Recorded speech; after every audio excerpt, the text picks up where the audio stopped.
परंतु माझ्या स्वार्थासाठी तर मी तिचं नुकसान करू शकत नाही.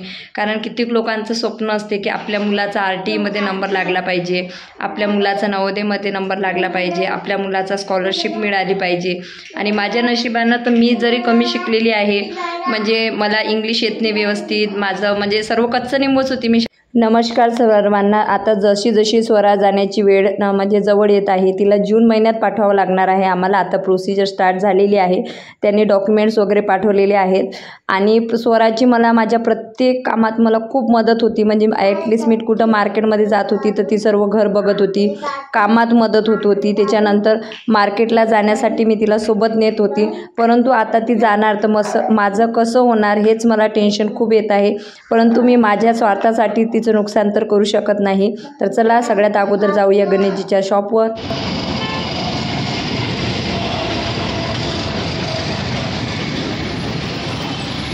लोक म्हणे तुम्ही दुकानावर जाऊन नाही आल्या म्हणे. आता म्हटलं चला बा आज मीच जातो डब्बा घेऊन.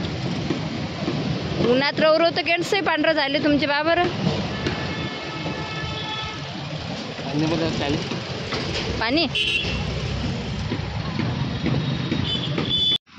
गणेशची जेवण करत होते आहे ना गणेश.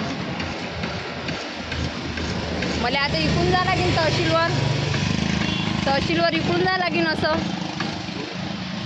ते पाकिट घ्याले फेराच पडते कुकळू रे. ते पाहिलं त्या कोपऱ्यात, आपण पाहिलं या कोपऱ्यात. आपल्याला लस्सी गेले. मग मी गणेशची जेवण करत होते म्हणून. खूप दिवसानंतर आपण शॉपवर आलेलो आहोत. चला संध्याकाळ झालेली आहे. आमच्या इथं झोप्यासाठी रात्री भांडणं होतात. हे स्वराज की हिला माझ्याजवळ झोपू देत नाही. आता जाणार माझं लेकरू, मग कसं झोपणार काय माहिती. म्हणून आता झोपायची इच्छा पूर्ण करून घेऊ. ए स्वरा, चहा पिऊन आली का? उठ मग लवकर, उठ लवकर. भेटना तिकडे चहा नाही भेटणार आहे स्वरा तुले. मग कशी करते? ठीक आहे करून घे कालू.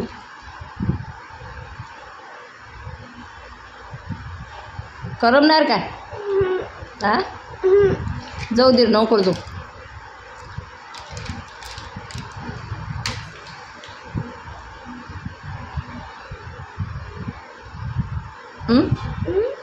जाऊ नको, जाऊ नको ना. येडे घरचेले सोडून जाता का? खरं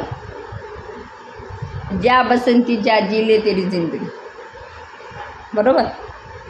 चल उठ बरं, मला लस्सीचं सामान आणायला जा लागते. बघा मी आलेला शॉपवर लस्सीचं सामान घ्यायला आहे ना. आता स्वरा गेल्यावर कोणाला आणायचं? पतू कुठे येते?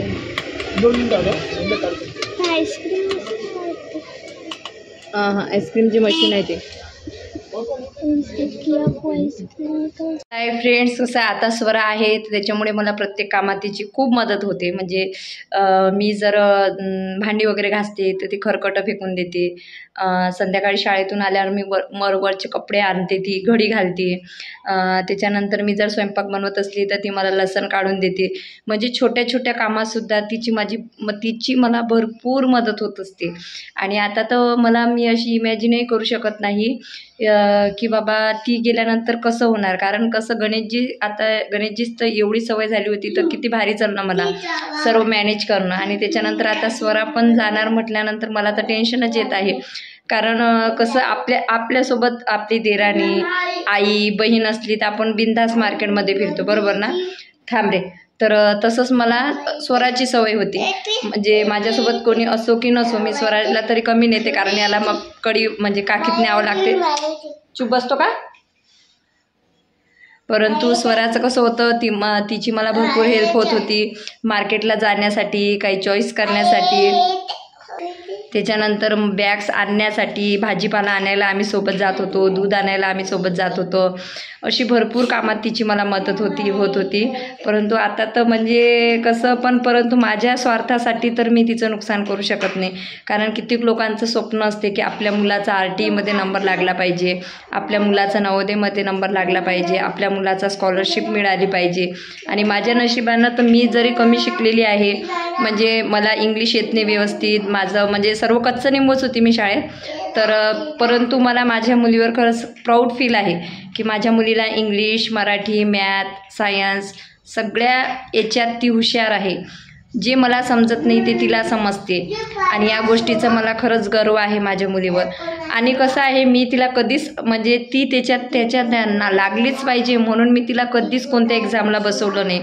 मी तिला नेहमी सांगत होते, आपल्याला बसायचं आहे, याचा रिझल्ट काही आला, चांगलाही आला तर स्वीकारायचा, वाईटही आला म्हणजे नापासही झालं तरी स्वीकारायचं. जरी आपण नापास झालो तरी आपण त्या परीक्षेतून काहीतरी शिकतो. एक्झाम कशी असते, एक्झामचा पेपर कसा असतो, त्याच्यात कोणते कोणते क्वेश्चन येतात, हे आपल्याला एक धडा मिळतो. त्याच्यामुळे मुलांना प्रत्येक परीक्षेमध्ये तुम्ही बसवा, ते पास हो नापास हो, कारण सगळ्यांची बौद्धिक क्षमता ही सारखी नसते. त्याच्यामुळे आपल्या मुलांना प्रत्येक परीक्षेत तुम्ही बसवा, कारण त्यांना तेवढा कॉन्फिडन्स येतो, तेवढा पेपर समजतो आणि ते पुढच्या परीक्षासुद्धा आवडीनं देतात. तर चला, तुम्हाला ब्लॉग कसा वाटला ते सांगा. Bye bye.